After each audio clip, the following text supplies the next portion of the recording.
ॐ नमो भगवते वासुदेवाय नमः।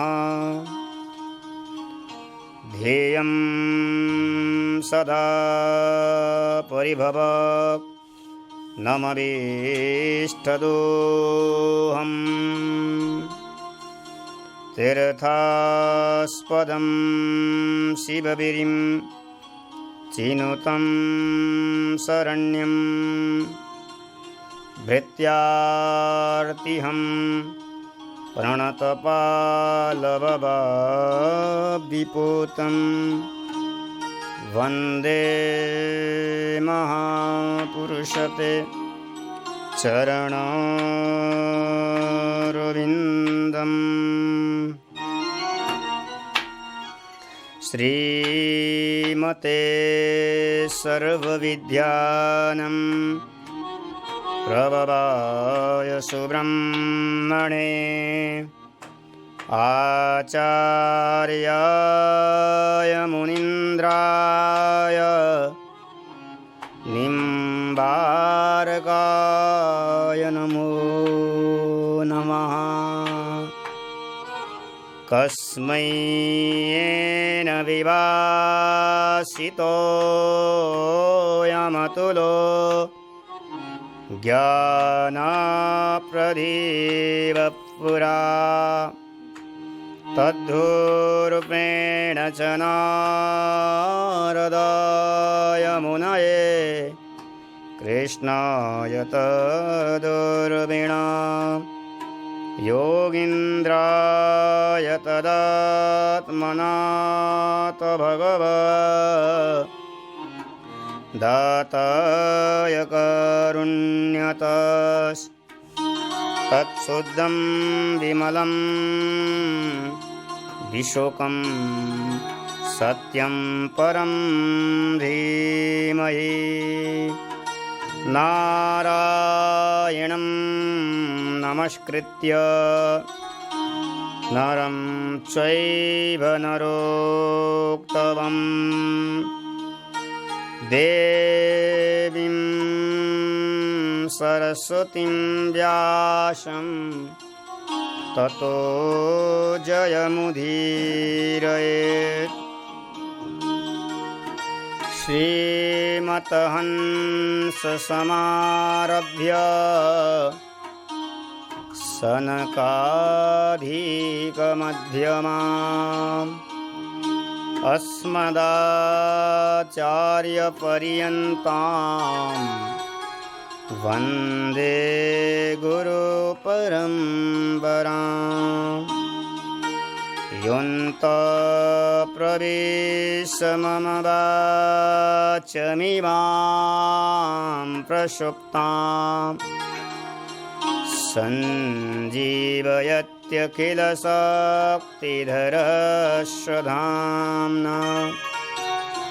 अन्याश्च हस्तचरणा श्रवणत्वगादीन् प्राणन्नमो भगवते पुरुषाय तुभ्यम्। वागीशायस्य वदने लक्ष्मीयस्य च वक्षसि। यस्यास्ते हृदये संवित् तं नृसिंहं भजे। तप्तकाञ्चन गौराङ्गी राधे वृन्दावनेश्वरी। वृषभानुसुते देवी प्रणमामि हरे प्रिये। पतितानं पावनेभ्यो वैष्णवेभ्यो नमो नमः।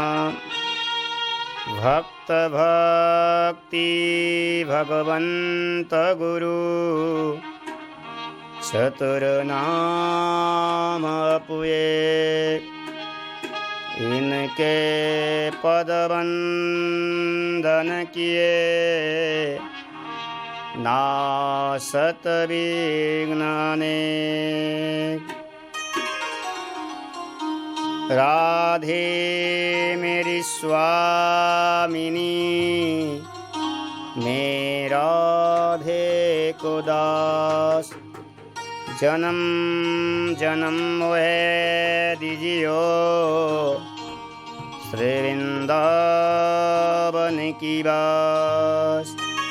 भवे भवे यथा भक्ति तव पादयोस्तव जायते तथा कुरु सदेवेश नाथस्तं नो यतः प्रभु। हरि जो आय विराजिए कथा सुनो इतिहास तुम श्रोता भक्तमाल के तुम मम पदरजास।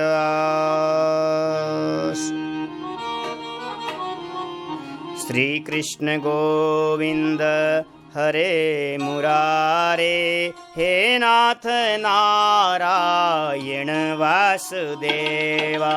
श्री कृष्ण गोविंद हरे मुरारे हे नाथ नारायण वासुदेवा। श्री कृष्ण गोविंद हरे मुरारे हे नाथ नारायण वासुदेवा। हे नाथ नारायण वासुदेवा। हे नाथ नारायण वासुदेवा। श्री कृष्ण गोविंद हरे मुरारे हे नाथ नारायण वासुदेवा।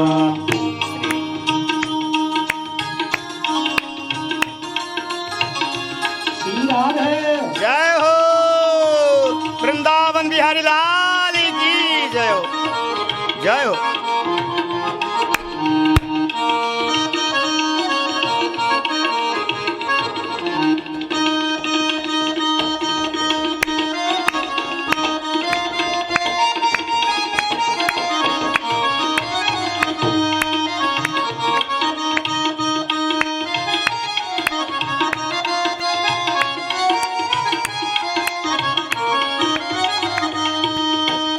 नाथ नारायण वासुदेवा।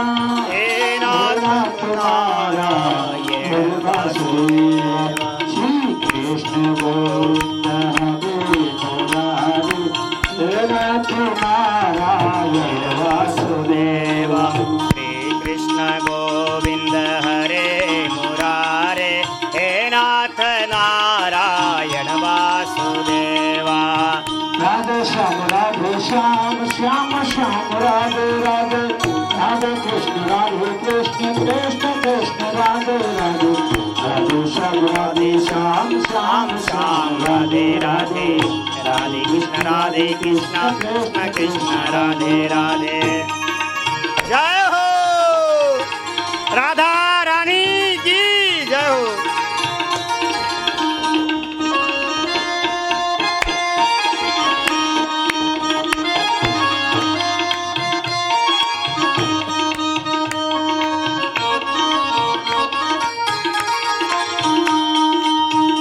कृष्ण गोविंद हरे मुरारे हे नाथ नारायण वासुदेवा।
श्रीमद्भक्तमाल महापुराण की जय। श्री नावा गोस्वामी जी महाराज जी की, श्री प्रियदास जी महाराज जी की जय। पूज्य गुरुदेव अग्रदेवाचार्य चरण सदगुरुदेव भगवान की, श्री सीतारामचंद्र लक्ष्मण हनुमान जी महाराज जी की, श्री बांके बिहारी लाल की जय।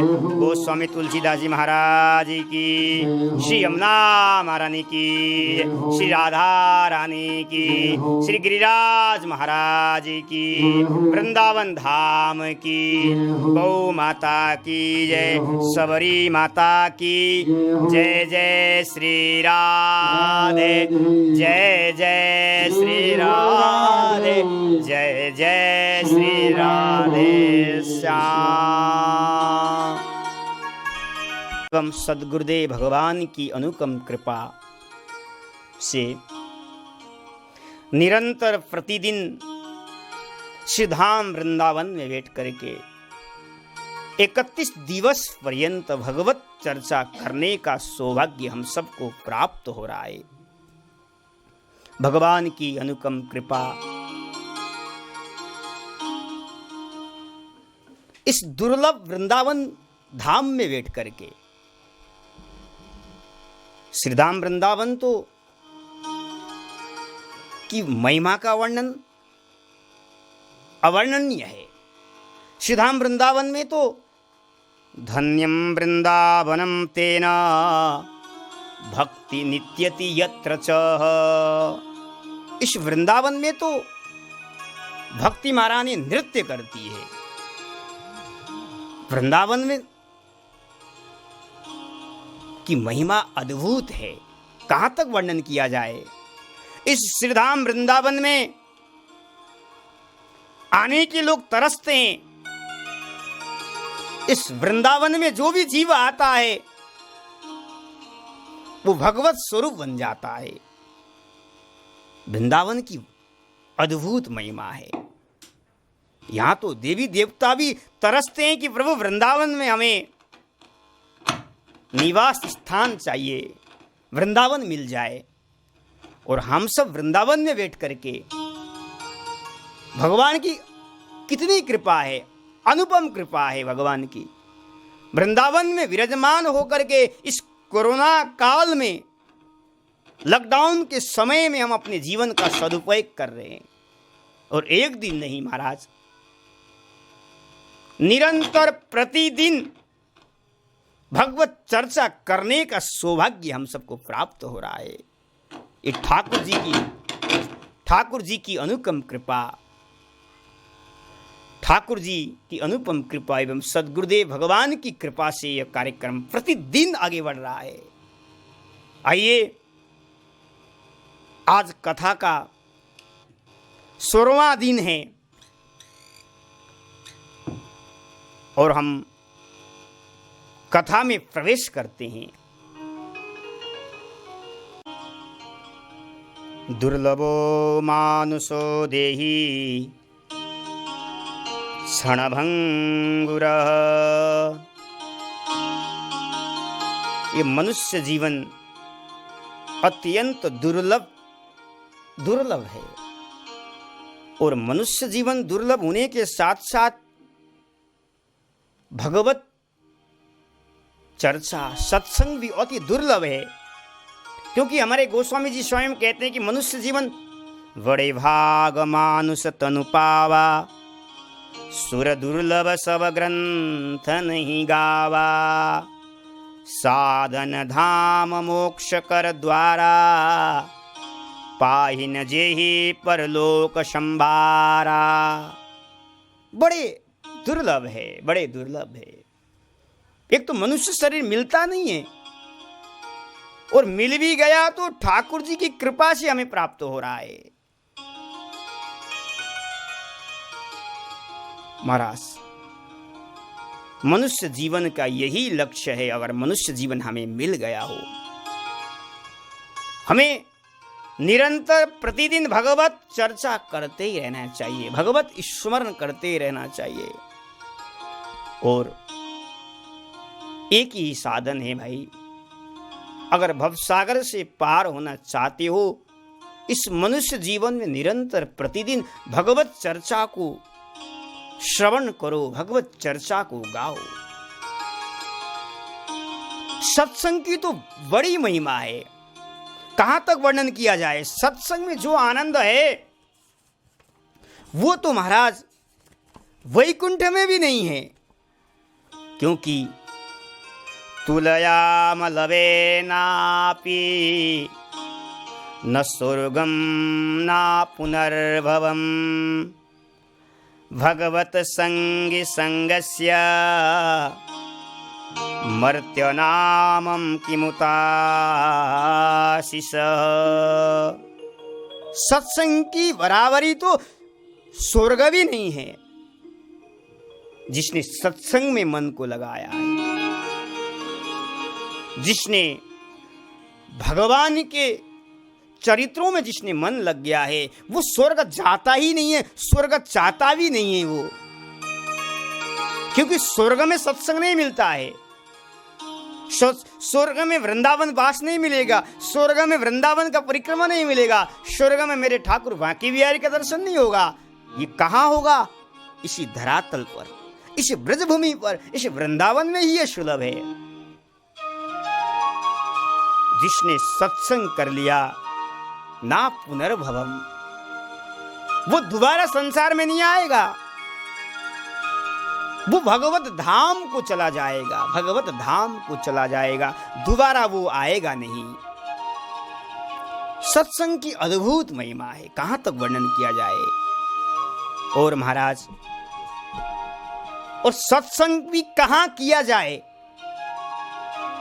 देखो, सत्संग तो सर्वत्र किया जाए ये सब ठीक है, लेकिन कुछ भूमि ऐसा है सत्संग करते ही तुरंत लाभ मिल जाता है मनुष्य जीवन में। भागवत में स्वयं सुखदेव जी कहते हैं, पुष्करे मथुरायां च द्वारवत्यां यतामवान् उपस्य संहिता मेतां पठित्वा मुच्यते भयात्। अगर पुष्कर क्षेत्र में अगर सत्संग करने का सौभाग्य आपको मिल जाए, क्या नहीं क्या, और मथुरा वृंदावन, आहा, और द्वारिका, अगर पुष्कर में, मथुरा में, अगर द्वारिका में भी अगर हमें सत्संग मिल रहा है, भगवत चर्चा मिल रहा है, हम कितने भाग्यशाली है। सुखदेव जी कहते हैं, जो मथुरा में बैठ करके सत्संग सुनता है, जो द्वारिका में बैठ करके सत्संग करता है, पुष्कर में बैठ करके सत्संग करता है, उसका शरीर छूटता है तो भगवत धाम को चला जाता है, वैकुंठ को चला जाता है, उसके जीवन में मोक्ष मिल जाता है। और हम कितने भाग्यशाली है, हम मथुरा वृंदावन में बैठ करके, मथुरा का भी नाम आए, मथुराम चह, भागवत में प्रत्यक्ष प्रमाण है। और हम भाग्यशाली हैं, इस मथुरा वृंदावन में बैठ करके एक दिन नहीं, 2 दिन नहीं महाराज, इस कोरोना काल जैसा महामारी के समय में भी हम 31 दिवस पर्यंत भगवत चर्चा, भगवत कथा का रसास्वादन करने का सौभाग्य हम सबको प्राप्त हो रहा है। भगवान की अनुकम कृपा है। आहा, आज श्री पावन सबरी जी महाराज का पावन चरित्र है। भक्तिमती सबरी जी का चरित्र अद्भुत चरित्र है। हमारे एक वृंदावन में महान संत हुए, इसी गोरेदाव में ही रहा करते थे, पूज्य श्री मथुरा दास बाबा, सुना होगा आप सब लोगों ने। जब तक वो सबरी चरित्र ठाकुर जी को नहीं सुनाते, तब तक वो शयन नहीं करते। शयन करने से पहले बाबा अपने ठाकुर को सवरी जी का पावन चरित्र सुनाया करते नित्य प्रतिदिन, और तब शयन करते थे। आहा, बाबा का हमने सुना है, बाबा सवरी चरित्र में इतने प्रिय था सवरी चरित्र को। बाबा मुक्त कंठ से गाया करते थे सवरी चरित्र को। चलो हम भी सवरी चरित्र का स्मरण करते हैं, ऐसे सवरी माता के चरणों में वंदन करते हुए। पावन सवरी चरित्र के बारे में श्री नाभा गोस्वामी जी ने भक्तमाल में वर्णन किया है, क्योंकि विना भक्तिमाल भक्ति अति दूर।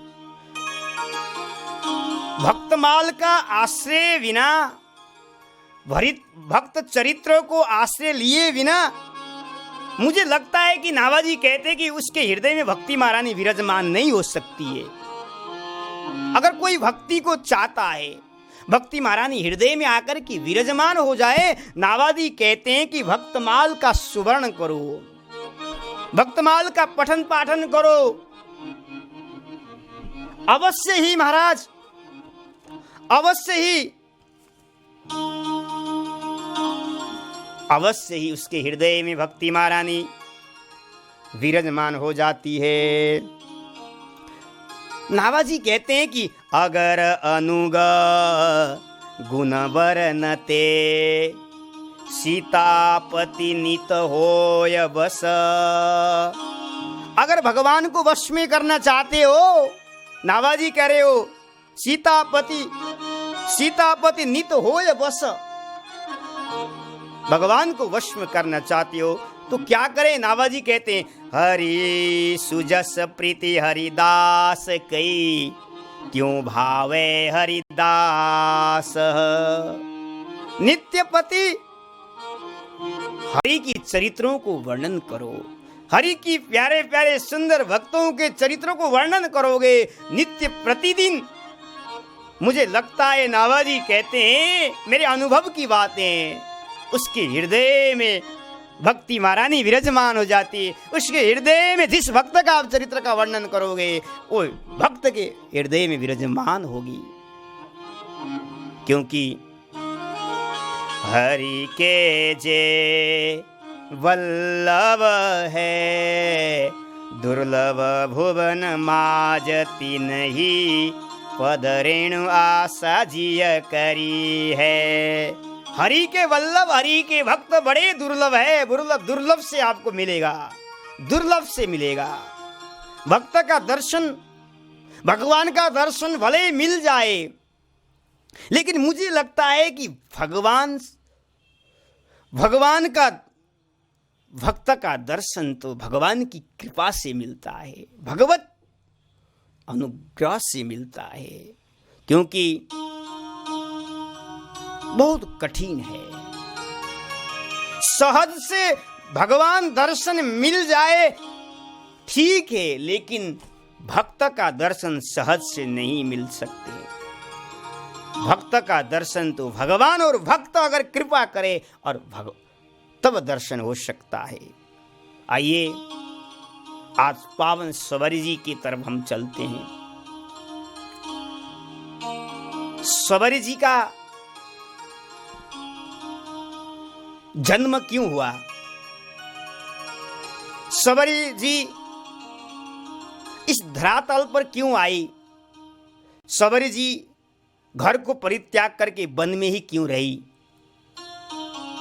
हमारे नाभाजी कहते हैं, पहले सवरी जी के पूर्व जन्म को जानना चाहिए। सवरी जी एक रानी थी।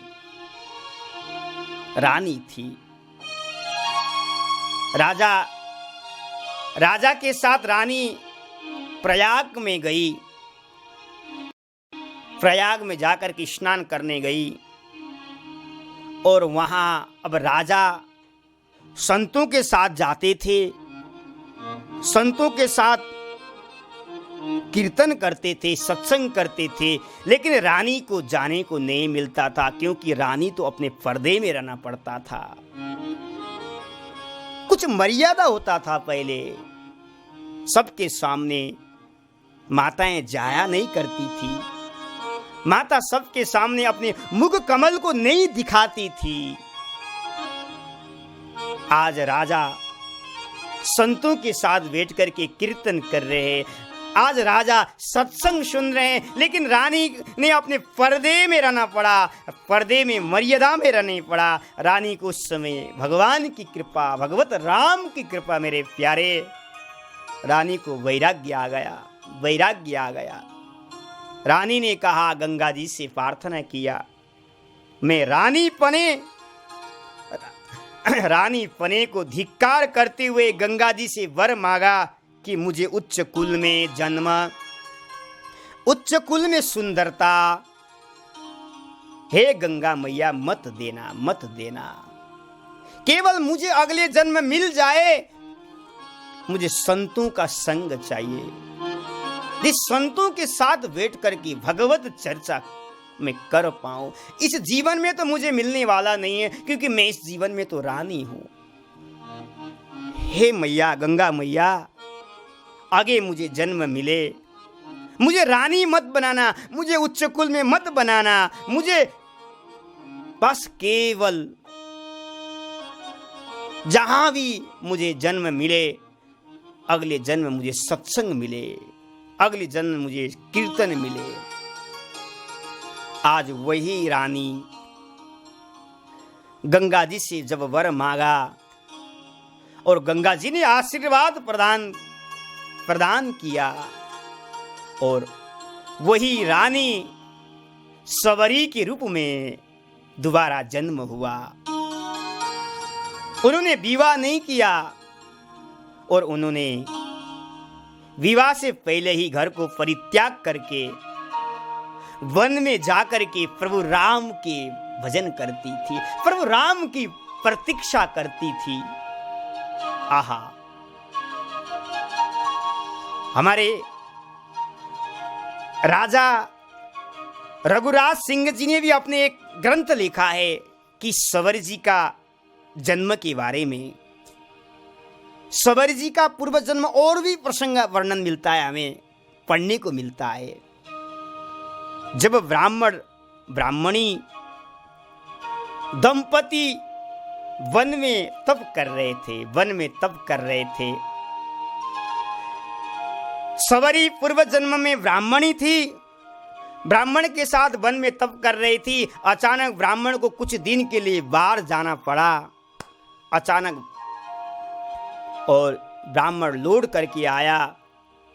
उस समय ब्राह्मणी ने भोजन कराया, जैसे ही भोजन कराया, लेकिन उस ब्राह्मण के कान में नवजात शिशु सुनाई पड़ा, नवजात शिशु बालक का जन्म सुनाई पड़ा। ब्राह्मण ने पूछा, ब्राह्मणी, ये आवाज कहां से सुनाई पड़ रहा है? ब्राह्मणी ने कहा कि हे ब्राह्मण देव, ये आपका ही बालक है, अभी 2 दिन हुआ है। ब्राह्मण ने जैसे सुना, असोच अवस्था में, अपवित्र अवस्था में तुमने मुझे भोजन कराया, ठीक नहीं किया देवी, मैं तुम्हें श्राप देता हूं, जा, तुम नीच कुल में तुम्हारा जन्म होगा। आज वही ब्राह्मण ने ब्राह्मणी को श्राप दिया, और वही ब्राह्मणी कलिकाल में महाराज, वह त्रेता युग में सवरी के रूप में जन्म हुआ। ब्राह्मणी ने कहा कि प्रभु, आपने मुझे श्राप दिया, क्यों दिया श्राप? मैं तो अपने प्रातिवर्त धर्म का पालन किया, मैं तो अपने पति को भोजन करा रहा था, मैं धर्म का पालन कर रही थी, लेकिन आपने मुझे श्राप दिया है। ब्राह्मण ने कहा कि अब श्राप तो मेरे मुख से निकल चुका है, लेकिन तुम्हें चिंता करने की कोई जरूरत नहीं है। भले ही तुम्हारा नीच कुल में जन्म होगा, लेकिन संतों का संग मिल जाएगा, और भगवान का दर्शन तुम्हें राम जी के साक्षात्कार होगा। आज वही ब्राह्मणी कली महाराज त्रेता युग में सवरी के रूप में प्रकट हो गई, सवरी के रूप में प्रकट हो गई। और महाराज सवरी जी ने विवाह नहीं किया। और हमारे नावाजी कहते हैं कि सवरी जी वही ब्राह्मणी सवरी के रूप में आई, वही रानी सवरी के रूप में आई। 2 पूर्व जन्म की कथा मैंने आपको श्रवण कराया सवरी जी के बारे में। और जैसे सवरी का जन्म हुआ शूद्र कुल में, उसी समय सवरी जी ने वन में रहती नाम सवरी कहत सब चाहत, टहल साधु तनः न्यूनताई है। हमारे नावाजी भक्तमाल में वर्णन कर रहे हैं, सवरी जी वन में निवास करती थी, घर को परित्याग किया, सवरी जी वन में रहती थी, विवाह नहीं किया सवारी जी ने। और वन में रह करके प्रभु राम का स्मरण करती थी, प्रभु राम का जाप करती थी। आहा, वन में क्यों रही, घर में भी तो रह सकती थी, लेकिन और वन में रह करके संतों की सेवा करती थी। भगवान की सेवा से बढ़कर संतों को मानती थी, भगवान के भक्त को मानती थी। मोते अधिकर संत कर लेखा राम, भगवान गोस्वामी तुलसीदास जी कहते हैं, भगवान का वाक्य है। आज वन में रह करके भगवान के प्यारे प्यारे भक्तों की सेवा करती थी। इसलिए सवरी वन में रहने लगी कि सतहरि भजन जगत सब सपना। जगत जो दिख रहा है जगत ये असत्य है और भगवान ही सत्य है, ऐसा विचार करके सवर जी ने अपनी माँ को, अपने पिता, अपने परिवार को परित्याग करके महाराज जंगल में रह करके निवास करने लगी, भगवान का भक्तों की सेवा करने लगी। क्योंकि नदी किनारो गिरि शिखर बाग एक सुदेख, भगवत जन बिल में तहाँ बाड़ई भजन विशेष। एकांत में भजन की वृद्धि होती है। हम एकांत में बैठते हैं ना, अधिक से अधिक हमारे जीवन में भजन होता है। इसलिए सवरी ने विचार किया कि घर में मैं रहूंगी, भजन नहीं होगा, वन में रह करके भजन होगा। इसलिए बड़े बड़े महापुरुष भी घर को परित्याग करके वनों में, तीर्थों में जाकर के तप करते हैं। भजन वन में होता है, भजन एकांत में होता है, घर में वैराग्य नहीं होता है। घर में बसे, घर में बसे, घर में वैराग्य कहाँ, माया मोह ममता में पागी है पे पागी है। घर में तो वैराग्य कहाँ होगा, सवारी ने विचार किया, घर में वैराग्य होगा कहाँ। घर में तो ममता है, घर में तो आसक्ति है, घर में माया है। ये मेरे माता पिता, ये मेरे भाई बंधु, ये मेरे पत्नी, ये मेरे मकान, हम इसी में उलझे हुए हैं। जब तक इसमें उलझे हुए हैं, इसमें जब तक हमारा बंधन है, तब तक हम प्रभु की प्रेम को प्राप्त नहीं कर सकते। हमारे वल्लभाचार्य जी भी कहते हैं कि गृहम सर्वात्मनः त्याज्यम। वल्लभाचार्य जी कहते हैं कि घर को परित्याग करो।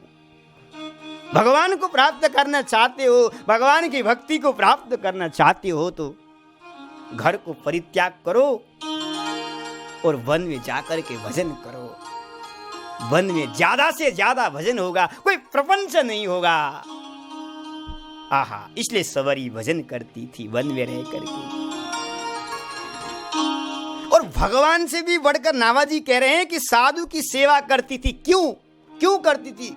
सब लोग तो भगवान की सेवा करते हैं, बिहारी जी की सेवा करते हैं, लेकिन सवरी जी चाहत टहल साधु, नावाजी कहते हैं संतों की सेवा ज्यादा करती थी, भगवान से भी संतों को मानती थी। क्यों? गरुड़ पुराण में एक प्रसंग आता है, गरुड़ पुराण में एक श्लोक दिया है कि सिद्धिर भवति वा नेति संशयो अच्युत सेविना निसंशयस्तु तद्भक्ता परिचर्याय रतात्मना। गरुड़ पुराण में ऐसा प्रसंग आता है कि जो भगवान की सेवा करते हैं उनको चाहे भले ही संदेह हो कि हमारा कार्य सिद्ध होगा या नहीं होगा, उसके जीवन में संदेह होगा महाराज, लेकिन जो भक्त की सेवा करता है उसके जीवन में संदेह नहीं होगा, उसके जीवन में ये होगा कि मेरा कार्य अवश्य भक्त पूरा कराएंगे। इसलिए वृत्तासुर ने यही तो कहा था, अहम हरे तव पादैक मूल दासानुदासो भवतास्मि भूयः। वृत्तासुर ने यही प्रसंग कहा था कि हे प्रभु, मुझे भक्तों का संग चाहिए, भक्तों के चरण चाहिए, मुझे अगले जन्म में भक्त का चरण का सेवा करने का सौभाग्य मुझे प्राप्त हो जाए।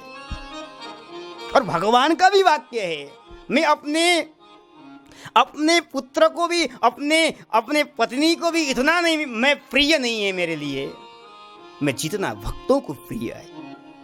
अहम भक्त पराधीनो अस्वतंत्र एवं द्विजा। स्वयं दुर्वासा जी को कह रहे हैं, प्रभु मैं तो भक्तों के अधीन में हूं, मैं परिवार के अधीन में नहीं हूं। क्यों? उस भक्त ने मुझे पकड़ करके रखा है, उस भक्त ने मुझे बस में किया है अपने भजन के, अपने तप से, बल के द्वारा। आहा, भक्त की सेवा से सब कुछ मिल सकता है, क्योंकि क्या नहीं मिल सकता भक्त की सेवा से महाराज। इसलिए सवरी जी महाराज वन में रहती थी और भगवान के प्यारे प्यारे भक्तों की सेवा करती थी।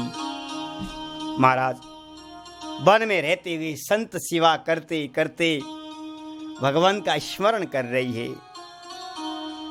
और क्या करती थी सवरी जी? वहां वनवासी ऋषियों में एक मतंग नाम के ऋषि रहते थे। बड़े ही वो महात्मा कैसे थे? प्रियदास जी महाराज भक्तमाल ने वर्णन करने, मतंग जी महाराज कैसे थे? बड़े ही असंग में मतंग रस रंग भरे, धरे देखी बोझ कयो कौन चोर आयो है। वन में रहती और मतंग ऋषि भी रहते थे, परम विरक्त रहते थे, भक्ति रस में आनंद में परिपूर्ण थे मतंग ऋषि। उसी कुटी के सामने सवरी भी निवास करती थी मेरे भाई हो, प्यारे हो। और क्या करती थी? संतों की सेवा करती थी। और सेवा देखा करके नहीं होता है कि हम देखा करके सेवा करें, उस सेवा को नहीं है। हम सेवा तो करते हैं और सेवा के बदले फोटो खिंचा के दिखाते हैं, उसको सेवा नहीं कहते हैं। सेवा अद्भुत है। सेवा की महिमा का वर्णन कौन कर सकता है? क्या करती थी? जब मतंग ऋषि, अन्य ऋषि लोग अभी रात्रि के समय में शयन करते थे, उस समय क्या करती थी सवरी जी? मतंग ऋषि के कुटी के सामने आसपास क्या करती थी? झाड़ू बुहार करने का काम करती थी, झाड़ू बुहार लगाती थी। और क्या करती थी? लकड़ी को ला करके महाराज ऋषियों के सामने रख करके चली जाती थी। ऋषियों को पता ही नहीं चलता, कुटी के सामने रख करके चली जाती थी। आहा, लेकिन किसी को पता ही नहीं चलता था, किसी को पता नहीं चलता था। जब प्रातः काल हुआ, प्रातः काल ऋषि जब सरोवर में स्नान करने के लिए जाते हैं तो वहां क्या देखते हैं? पूरा झाड़ू लगाया हुआ दिखाई पड़ता है, झाड़ू बुहार किया हुआ दिखता है। पूरा मार्ग ही स्वच्छ था महाराज, स्वच्छ बना हुआ था। और सामने लकड़ियों का ढेर रखा हुआ दिखाई पड़ता था।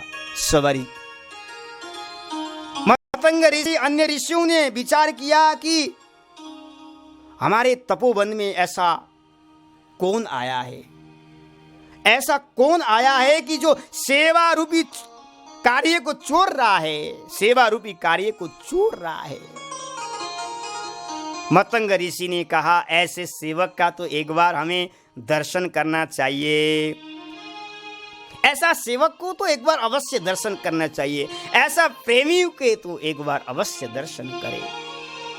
ऐसा विचार करके अपने मतंग ऋषियों ने अपने शिष्यों को कहा कि देखो, तुम रात्रि में शयन नहीं करना, रात्रि में तुम क्या करना, चौकीदारी करना। वो सेवक को आ जाए, पकड़ ले और मुझे मेरे पास ले करके आ जाना।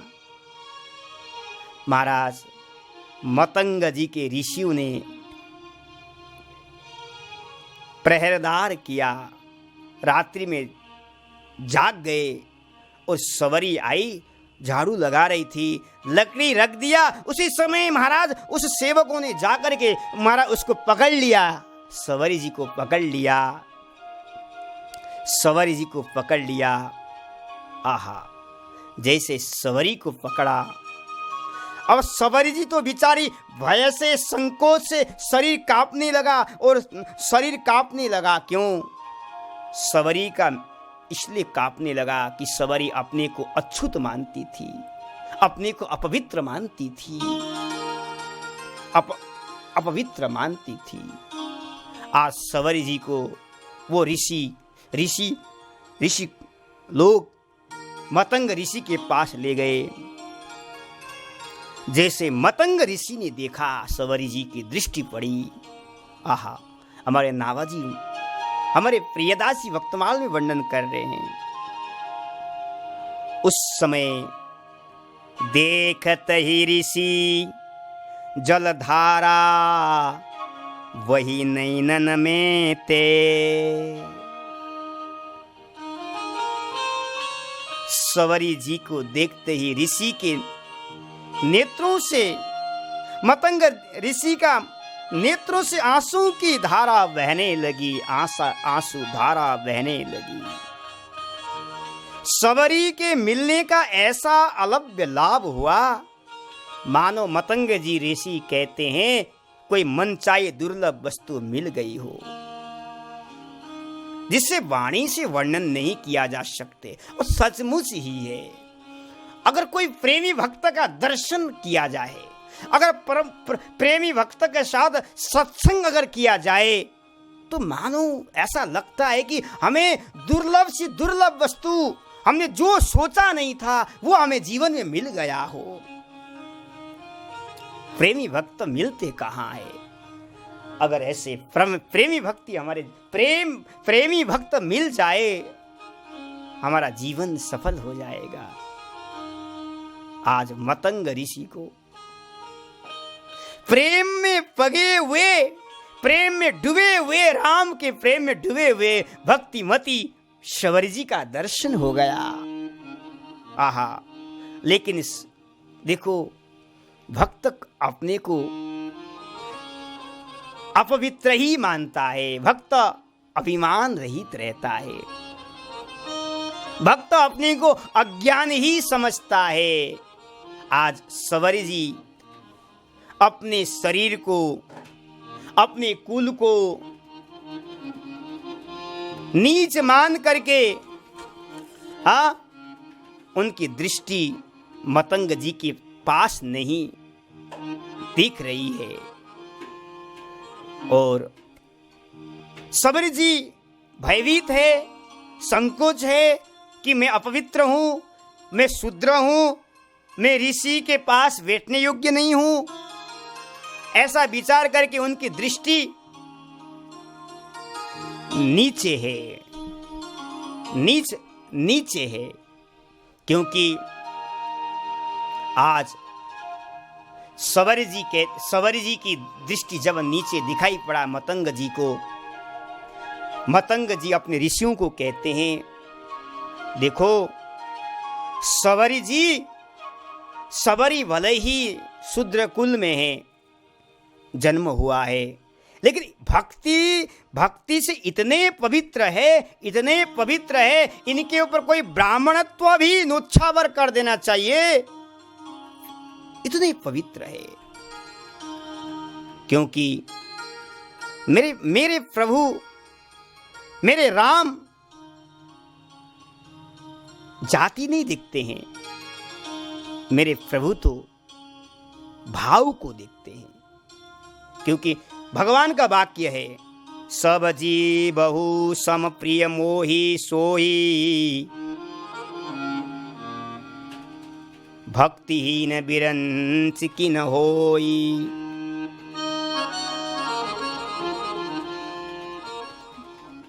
अगर भक्तिहीन है तो भगवान उसको प्रिय नहीं है।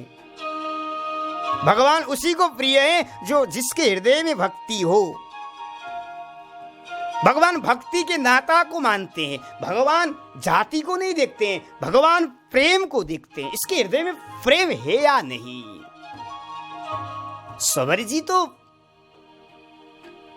प्रेममती है। प्रेम देखना है तो सबर जी के जीवन में देख लीजिए।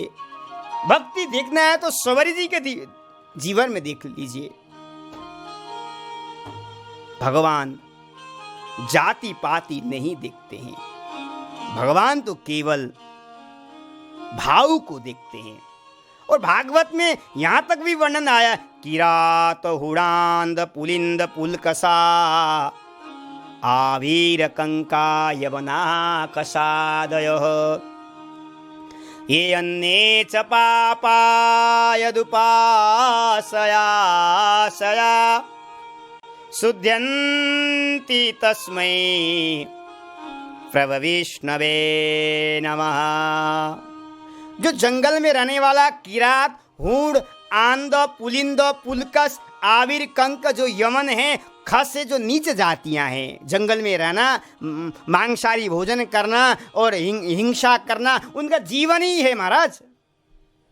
लेकिन अगर वो भी भगवान की भक्ति करते हैं, जीवन भर अगर पाप किया है, अंतिम समय में भगवान के भक्त का सेवा करते हैं, भगवान की भक्ति करते हैं, तो कहते हैं कि शुद्ध्यन्ति तस्मै प्रभु विष्णवे नमः।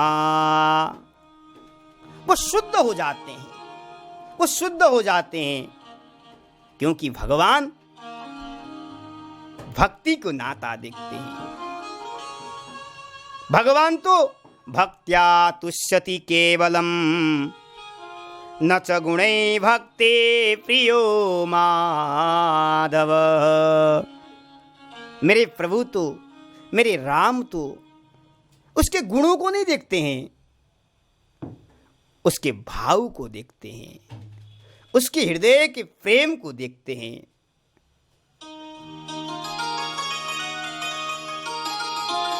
और यहां तक वर्णन आता है, चंडालोपि मुनि श्रेष्ठ विष्णु भक्ति दुजादिका विष्णु भक्ति विहीनश्च दुजोपि स्वपचाधिक। बृहत नारद पुराण में तो ऐसा वर्णन मिलता है, ईश्वर के प्रति अगर एकांतिक भक्ति के कारण अगर चंडाल भी भगवान की भक्ति करता है, वो चंडाल, वो स्वपच भी ब्राह्मण के समान हो जाता है, ब्राह्मण के समान बन जाता है। लेकिन यदि ब्राह्मण कुल में जन्म लेने के पश्चात भी अगर भगवान का भक्ति नहीं करता है तो वो चंडाल के समान है, वो स्वपच के समान है। यहां तक लिखा है। और कहते हैं, तुलसी स्वपच भगत भलो जपेरेन दीन राम ऊंचो कूल के ही काम को जहान हरि को नाम। अरे उस कुल की क्या महत्व, उस कुल में रहने से तुम्हारा क्या मिल गया जो तुमने भगवान की भक्ति को नहीं किया है, भगवान की प्रेम को प्राप्त नहीं किया। भले तुम्हें उच्च कुल में मिल गया, ब्राह्मण क्षेत्रीय वैश्य में कुल में मिल गया, लेकिन तुमने भगवान की भक्ति से विहीन हो गए तुम। लेकिन एक स्वपच, एक वाल्मीकि परिवार में जन्म लेने के पश्चात भी अगर बिहारी जी की भक्ति करता है, बिहारी जी में मन लगाता है, वो उच्च कुल से भी जन्म लेने का फल उसको प्राप्त हो जाएगा। जन्म से नहीं होता, यहां तो भक्ति से होता है। भगवान भक्ति से मिलते हैं, भगवान जाति से नहीं मिलता है। और यहां तक लिखा है, यश्चंडालोपि रामेति वाचं वदेत् तेन सह संवदेत् तेन सह भुंजियात्।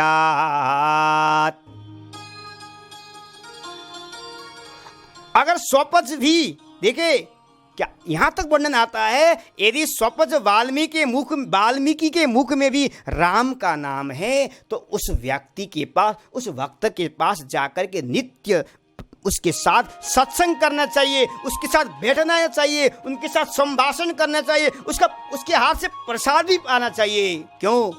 जिसके मुख में भगवान का नाम हो, नाम उसको पवित्र करती है, भक्ति उसको पवित्र करती है। उस जाति नहीं देखती भक्ति पवित्र करके बहा देती है, भगवान से मिलाती है, भक्ति महारानी भगवान से मिला देती है। आज यही बात कह रहे हैं मतंग जी। देखो, भले ही सवारी शूद्र कुल में उत्पन्न हुई है, लेकिन मैं जानता हूं सवारी इतनी पवित्र है, अंदर से इतने पवित्र है, मैं क्या कहूं। मैं भले ही ब्राह्मण हूं, लेकिन इसके प्रेम को देख करके मैंने तो अपने आप को न्योछावर कर दिया है, न्योछावर कर दिया है। आज सवारी जी को मतंग ऋषि ने कान में गुरु मंत्र प्रदान किया है और रहने के लिए पर्णकुटी बनाया है। मतंग जी ने कहा, देवी अब इस कुटी में रहकर के तुम भजन करो, इस कुटी में रहकर के तुम भगवान का नाम का स्मरण करो। और उन्होंने राम मंत्र प्रदान किया है। कहते कि नावाजी कहते हैं कि श्रवण में नाम दियो, कान में नाम मंत्र प्रदान किया। शास्त्र कहता है हमें भगवान से मिलना है, भगवान तक पहुंचना है, पहले हमें गुरु का आश्रय लेना पड़े। गुरु बिनु भवनिधि तरहि न कोई, गुरु बिनु भवनिधि तरहि न कोई। जय हो। गुरु बिनु भवनिधि तरहि न कोई। जो विरंची शंकर सम होई,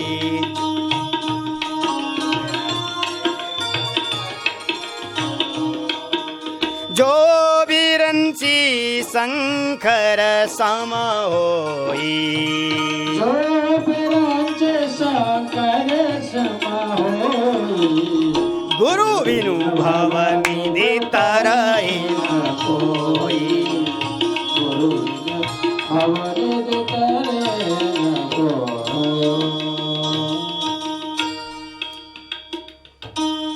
यावत् गुरुर्न क्रियन्ते सिद्धिस्तावन्न लभ्यते, तस्मात् गुरुर्हि कर्तव्यो नैव सिद्धिर् गुरुर्विना। नारद पंचरात्र में भी भगवान नारायण को, नारद जी को उपदेश कर रहे हैं। नारद पंचरात्र एक ग्रंथ है हमारे वैष्णवों का, और स्वयं भगवान नारायण वक्ता है और स्वयं श्रोता कौन है? नारद जी है। क्षीर सागर में बैठे हुए भगवान उपदेश कर रहे हैं नारद जी को। कहते हैं कि नारद, अगर तुम्हें मुझको प्राप्त करना है, पहले तुम्हें गुरु को बनाना पड़ेगा। यावत गुरु न क्रियन्ते, जिसने जीवन में गुरु नहीं बनाया है उसके जीवन में सिद्धि प्राप्त नहीं होगा, उसके जीवन में भक्ति महारानी हृदय में नहीं आएगी। आप चाहे मीरा जी को देखिए, चाहे कबीरदास जी को देखिए, रैदास के जीवन को पढ़िए, तुकाराम जी, एकनाथ जी, नरसिंह मेहता जी, नामदेव जी महाराज, और कली काल में हम बिहारी जी का दर्शन करते हैं। श्री स्वामी हरिदास जी महाराज ने भी गुरु का आश्रय लेकर के मेरे बांके बिहारी जी को प्रकट किया है। तो क्योंकि गुरु अनिवार्य है, गुरु से हमें सिद्धि प्राप्ति होती है। गुरु ही ऐसा साधन है, गुरु के नौका में बैठ करके हम भव सागर से पार हो सकते हैं। हम जमुना जी जाते हैं जमुना पार करने के लिए, तो लेकिन हम नौका का आश्रय लेते हैं महाराज, नौका का आश्रय। केवट के पास बैठ करके हम नाव में बैठ करके जमुना पार करते हैं। ऐसे ही ये संसार भी भव सागर है। ये संसार क्या है? जमुना जल के समान है। इस जमुना जल से पार होना चाहते हो, गुरु रूपी केवट का आश्रय लो और भवसागर से पार हो। निर्देह माध्यम सुलभम सुकल्पम गुरु कर्णधारम। भागवत में गुरु कर्णधार है, गुरु ही भगवान तक मिलाता है। मतंग जी ने आज सवरी जी को कान में मंत्र प्रदान किया है और कहा, देवी अब तुम यहां रहो, यहां बैठ करके मेरे राम की प्रतीक्षा करो, राम मंत्र का जाप करो, अवश्य ही तुम्हारे पास राम जी आएंगे। और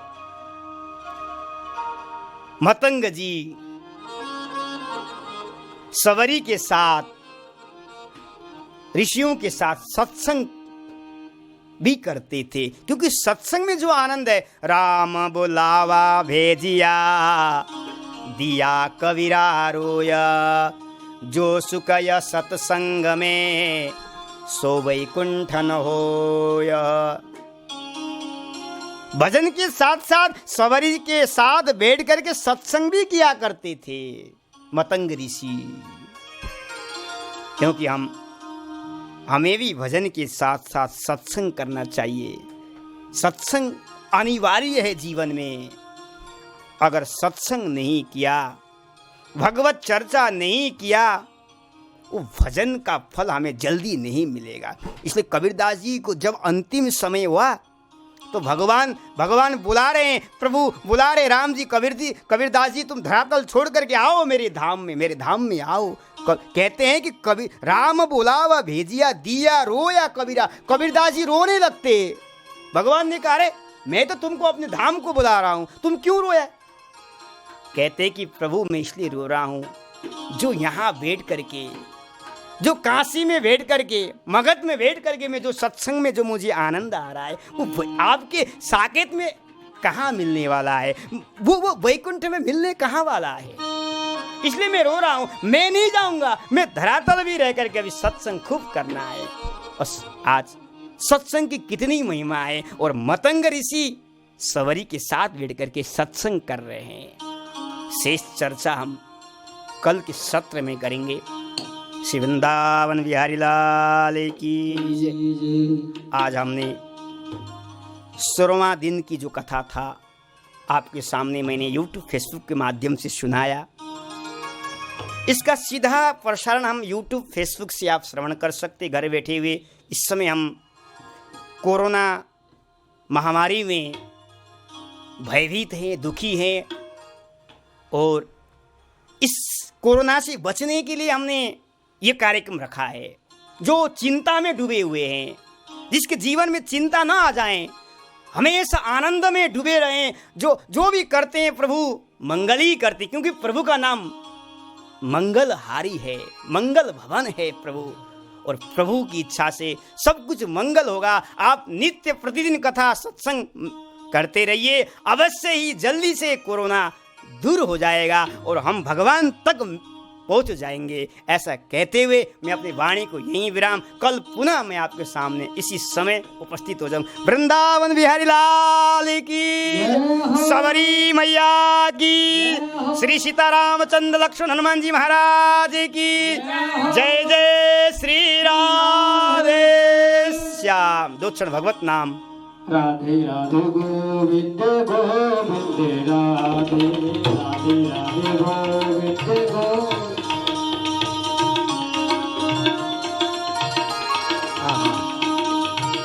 गोविंद राधे गोपाल राधे, गोविंद राधे गोपाल राधे, राधे गोविंद गोविंद राधे, राधे गोविंद गोविंद राधे, गोविंद राधे गोपाल राधे, गोविंद राधे गोपाल राधे, गोविंद राधे गोपाल राधे, गोपाल राधे।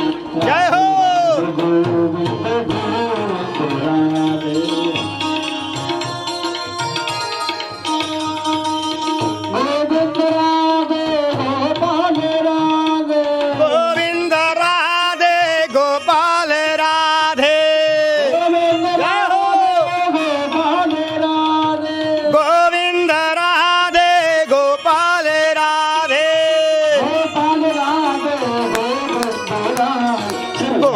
राधे गोविंद गोविंद राधे राधे राधे गोविंद गोविंद राधे जय हो